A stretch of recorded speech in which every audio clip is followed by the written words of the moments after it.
اپنے بچوں کی تربیت کی طرف سے بہت غفلت کی ہے امت نے. حضرت لقمان کو فکر ہے کہ کہیں میرا بچہ ماحول کی وجہ سے میں دنیا سے چلا جاؤں, ملک کا ماحول کچھ اور بن جائے, کہیں میرا بچہ شرک نہ کرنے لگے. کبھی آپ نے اپنے بچوں کو شرک کے بارے میں کچھ سمجھایا ہے؟ نہیں سمجھایا. جبکہ اس وقت سب سے بڑا موضوع وہی ہے. ہماری موجودہ حکومت کا پورا منصوبہ یہ ہے کہ مسلمانوں کی کروڑوں اولادوں کو مشرک بنایا جائے. میں ڈنکے کی چوٹ پر کہہ رہا ہوں, چیلنج کے انداز سے کہہ رہا ہوں. ہماری حکومت کی تعلیمی پالیسی, ہماری حکومت کی نئی ایجوکیشن پالیسی, ہماری حکومت کی ہوم پالیسی, مختلف شعبوں کی پالیسی یہ ہے کہ مسلمانوں کو ہندو بنانا ہے. میں صاف لفظوں میں کہہ رہا ہوں. اس سے زیادہ صاف لفظوں میں اور کیا کہوں بتاؤ؟ پھر بھی آپ کے اندر کوئی جذبہ نہیں بیدار ہوتا, آپ کے اندر غیرت نہیں بیدار ہوتی. تم ہمارے بچوں کو ہندو بناؤ گے, انشاءاللہ ہم اپنے بچوں کو نہیں, اپنی ملک اور قوم کے بچوں کو ابراہیم و محمد کا غلام بنائیں گے. کچھ جواب دو, کوئی مقابلے کا فیصلہ کرو.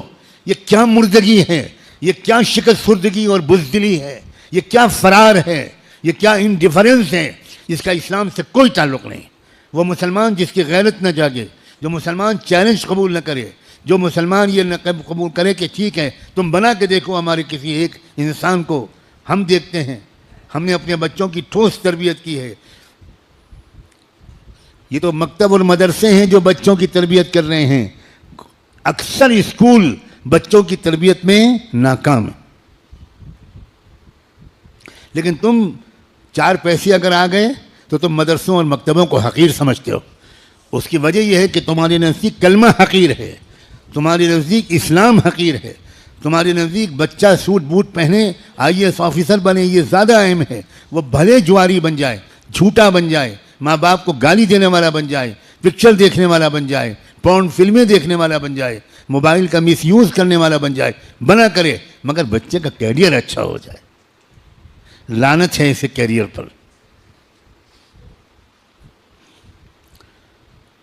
گجرات میں زلزلہ آیا تھا, کچھ لوگوں کو یاد ہوگا, بہت بھیانک زلزلہ سن 2001 یا 2002 میں, غالباً 1 میں آیا تھا. بہت بھیانک زلزلہ تھا, پورے شہر الٹ گئے تھے, زمین میں دس گئے تھے. میں اس وقت لکھنؤ میں رہتا تھا.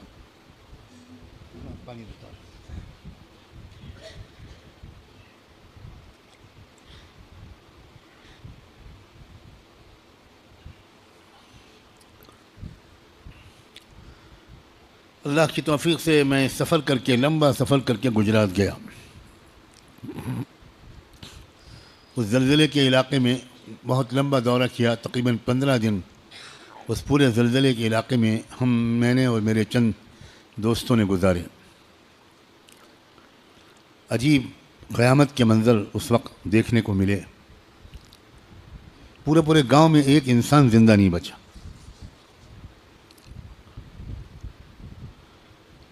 ہمارے تبلیغ کے احباب گجرات کے ذمہ داران اور گجرات کے مدرسے کو ذمہ داران نے بڑا زبردست کام کیا. اللہ ان سب کو اجر عظیم عطا فرمائے. انہوں نے پورے اس زلزلے کے علاقے میں امدادی سامان کی بھرمار کر دی. سینکڑوں ٹن غلہ, اناج, پیاز, آلو, چاول, گیہوں, یہ چیزیں انہوں نے ٹرکوں میں بھر کے لائن لگا دی. جگہ جگہ کیمپ لگائے, اور جتنے علاقے کے لوگ زندہ بچے تھے ان میں لاؤڈ اسپیکر سے اعلان کروایا کہ فلاں جگہ کیمپ لگا ہے, آپ آئیے اور جتنا غلہ چاہیے, جتنی پیاز, جتنا تیل, جتنا گھی, جتنی پیاز, جو کچھ بھی لے جانا چاہیں لے جائیں. تو بڑا عجیب منظر تھا. ہر کیمپ میں لمبی لائن لگتی تھی. علماء, دعوت و تبلیغ کے ذمہ داران وہ باقاعدہ ہر ایک کو بھر کے بورے دیتے تھے. کتنے چاہیے؟ 4 چاہیے, 5 چاہیے, 10 چاہیے, لے جاؤ. میں نے اپنی آنکھوں سے دیکھا ایک جگہ پر کیمپ لگا ہوا تھا. اس وقت احمد آباد کے ہمارے بڑے مخلص اور جوان عمر ولی صفت دوست حضرت مولانا مفتی امتیاز صاحب حیات تھے. ان کا انتقال ہو گیا جوانی ہی میں, اس پورے مہم کے تقریباً 2 سال 3 سال کے بعد. تو وہ ذمہ دار و انچارج تھے. تو ان کے کیمپ میں ہم لوگ رکے, تھوڑی دیر, کافی دیر رکے. انہوں نے پورے علاقے کا دورہ ہم لوگوں کو کرایا. ہماری آنکھوں کے سامنے انڈین آرمی کا فوج کا خالی ٹرک آیا اور اس میں سے فوجی افسران آئے اور کیمپ میں آئے کر انہوں نے بڑے ادب سے سلام کیا اور یہ کہا کہ آرمی کی سپلائی رک گئی ہے، شاید کل یا پرسوں ہمارا جو سامان آ رہا ہے پہنچ پائے گا، تو آپ کے یہاں پتہ چلا کہ سامان ہے تو آپ ہم کو دے سکتے ہیں۔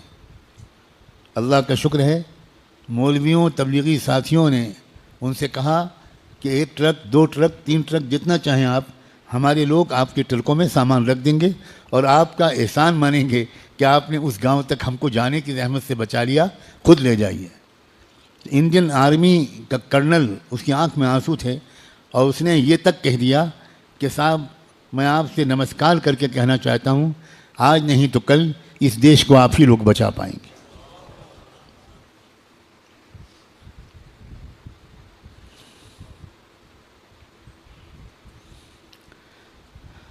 ہم لوگ گاڑیوں پر تھے، 2-3 کاریں تھیں، پیچھے پیچھے ٹرک چل رہے تھے، تو ہم لوگ ایک علاقے سے دوسرے علاقے میں جا رہے تھے، تو وہاں ہم نے دیکھا کہ ہمارا جو کیمپ لگا ہوا ہے اس کیمپ کے پاس ہم لوگ رکے تو پتہ چلا کہ سامنے کے گاؤں میں ایک اور کیمپ لگا ہے۔ تو ہم لوگ مشورہ کرنے لگے کہ یہاں جب امداد پہنچ گئی ہے تو پھر ہم لوگ یہاں پر کیا کریں اور آگے کہیں جائیں؟ یہاں کوئی دوسرے لوگ، کوئی دوسرا گروپ، کوئی دوسرا سنگٹھن وہ امداد لے کر پہنچ گیا ہے، مقصد تو ہمارا اور ان کا ایک ہی ہے۔ تو مفتی صاحب نے کہا کہ ٹھہر جائیے، تھوڑا رک جائیے، اتنا لمبا سفر کر کے آئے ہیں، یہاں ساتھیوں نے کھانے کا انتظام بھی کیا ہے، نماز باجماعت ہو جائے گی، اس کے بعد آگے چلیں گے۔ ہم نے کہا بہت اچھا، وہی ہمارے قافلے کے امیر تھے۔ تھوڑی دیر کے بعد ہم لوگ گاڑی میں بیٹھ کر روانہ ہوئے تو مفتی صاحب نے کہا کہ تھوڑی دیر اس کیمپ کے قریب چل کے دیکھتے ہیں کون لوگ ہیں، کیا کر رہے ہیں، اس کے بعد چلتے ہیں۔ ہم نے کہا بہت اچھا۔ جو قریب پہنچے تو گاڑی تھوڑی روکی تو کچھ آوازیں کان میں آئیں۔ وہ لائن لگے ہوئے تھے گاؤں کے لوگ اور اسٹیج پر لوگ تھے جو باکس دے رہے تھے سامان کا، ہر باکس میں دال چاول تیل پیاز وغیرہ رہا ہوگا، تو وہ لوگ آتے تھے اسٹیج پر اور ان کو وہ باکس دیتے تھے اور فوٹو کھینچتا تھا اور وہ چلے جاتے تھے۔ ایک چھوٹا بچہ 12 سال کا یا شاید اس سے بھی کم کا، کرتا پاجامہ پہنے ہوئے تھا، ٹوپی لگائے ہوئے تھے، وہ بھی لائن میں لگا ہوا تھا۔ وہ بیچارہ اپنی باری جب آئی تو وہ بھی آ گیا سامان لینے۔ اس کو ان لوگوں نے اسٹیج پر بلایا اور سامان کے بجائے پہلے کان میں اس سے کچھ کہا، تو ہم لوگوں نے تو کچھ سنا نہیں، آواز تو آئی نہیں، خالی اتنا ہم نے دیکھا کہ وہ لڑکا اسٹیج سے کودا اور بھاگتا ہوا، کچھ چلاتا ہوا وہ بھاگا کچھ لیے بغیر۔ ہم نے مفتی صاحب نے کہا کہ حضرت آپ نے سنا کہ کیا کہہ رہا ہے وہ؟ میں نے کہا نہیں، میری تو کان میں آواز پوری نہیں آئی۔ اس نے کہا وہ کلمہ پڑھتا ہوا بھاگا ہے۔ میں نے مفتی صاحب سے کہا گاڑی فوراً دوڑائیے اور ہم کو اس بچے سے ملنا ہے، اس سے پوچھنا ہے کہ کیا ہوا بیٹا تمہارے ساتھ۔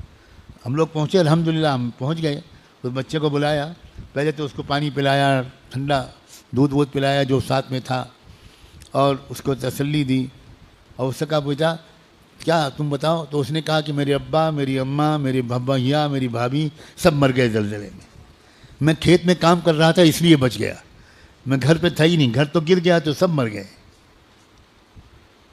اب کوئی میرے سر پر نہیں ہے۔ تو کیا ہوا تم بیٹا، تم سامان لیا نہیں، تم سامان لیے بغیر چلے گئے؟ تو انہوں نے کہا کہ اس بچے نے کہا کہ ہم کو جب سامان دینے لگے وہ، تو انہوں نے ہم سے کان میں کہا کہ پہلے ایک بار کہہ دو جے شری رام۔ تو میں نے بجائے اس کے کہ یہ کہتا میں بھاگا کلمہ پڑھتا ہوا، لا الہ الا اللہ لا الہ الا اللہ لا الہ الا اللہ، میں کلمہ پڑھتے ہوئے بھاگا کہ اماں ابا تو گئے تو کیا اب ایمان بھی جائے گا؟ اللہ اکبر۔ اس بچے کو میں نے بہت لپٹایا، بہت پیار کیا، اس کی پیشانی چومی۔ بیٹا تمہارے اندر یہ خیال کیسے آ گیا؟ اب یہ غور سے سنو، وہ کسی اسکول کا پڑھا ہوا نہیں تھا۔ اس نے کہا کہ ہم غریب لوگ تھے، ہم تو مکتب میں بھی نہیں پڑھ سکتے تھے، مکتب کی جو 10-15 روپے کی فیس تھی وہ بھی ابا نہیں دے سکتے تھے، تو مسجد کے امام صاحب کہتے تھے بیٹا میرے پاس آ جایا کرو، میں بھی مزدوری کرتا تھا، چھوٹا بچہ، اور اس میں وہ تھوڑا مجھے پڑھا دیا کرتے تھے۔ انہوں نے مجھ سے کہا تھا بیٹا کچھ بھی ہو جائے مر جانا، لیکن کلمے کا سودا مت کرنا، ایمان کا سودا مت کرنا۔ اس جھوپڑی کے ٹوٹے پھوٹے امام کی تعلیم و تربیت کا یہ فیضان تھا کہ وہ چھوٹے بچے نے بھوکا مر جانا پسند کیا مگر ایمان اور کلمے کو چھوڑنا پسند نہیں کیا۔ اب تمہیں تو قدر ہے نہیں مدرسوں اور مکتبوں کی، تم تو پیچھے پیچھے دوڑتے ہو شاندار اسکولوں اور کالجوں کے۔ خدا کے بندو، ہوش کے ناخن لو، سمجھداری کے بات کرو۔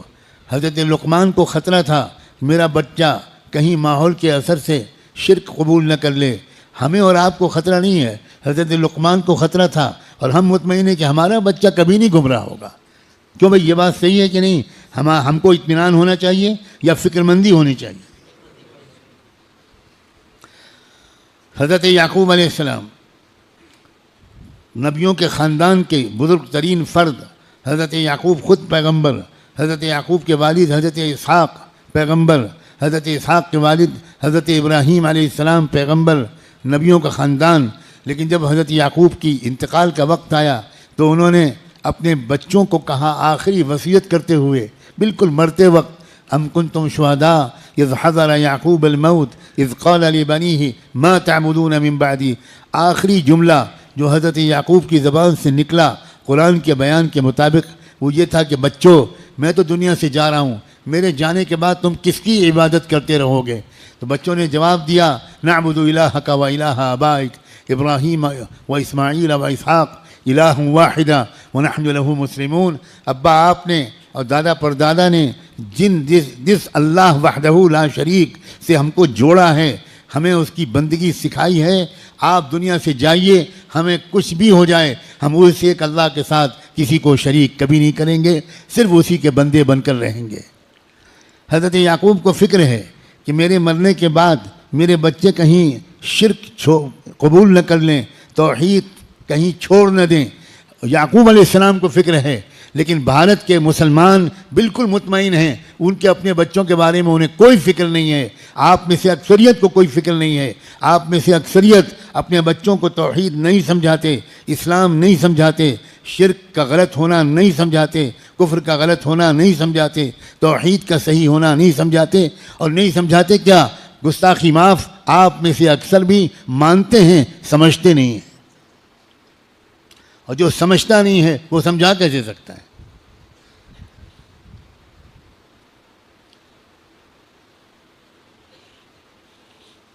میں ایک وارننگ دے رہا ہوں، آگاہی دے رہا ہوں، انی لکم منہ نذیر مبین۔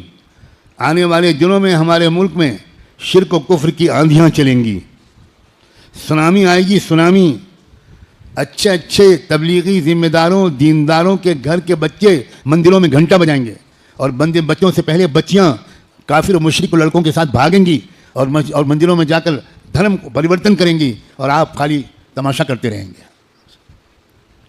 اس چیلنج کو قبول کرو، اور چیلنج کو قبول کرنے کا مطلب کسی سے لڑائی نہیں ہے، بلکہ یہ ہے کہ ہم اپنے پورے فیملی بچوں کے مزاج میں ایمان کو اتنی گہرائی سے پیوست کر دیں گے کہ آندھیاں نہیں سونامی چلے تبھی میرے خاندان کا کوئی بچہ توحید کا سودا نہیں کرے گا۔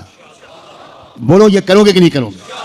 ایک بالکل جنگی پیمانے پر روزانہ اپنے گھر والوں کو لے کر بیٹھو، سمجھاؤ، پیار سے، محبت سے، دلیلوں سے سمجھاؤ، اور اس سمجھانے کی صلاحیت پیدا کرنے کے لیے پہلے اپنے اندر خود سمجھداری پیدا کرو۔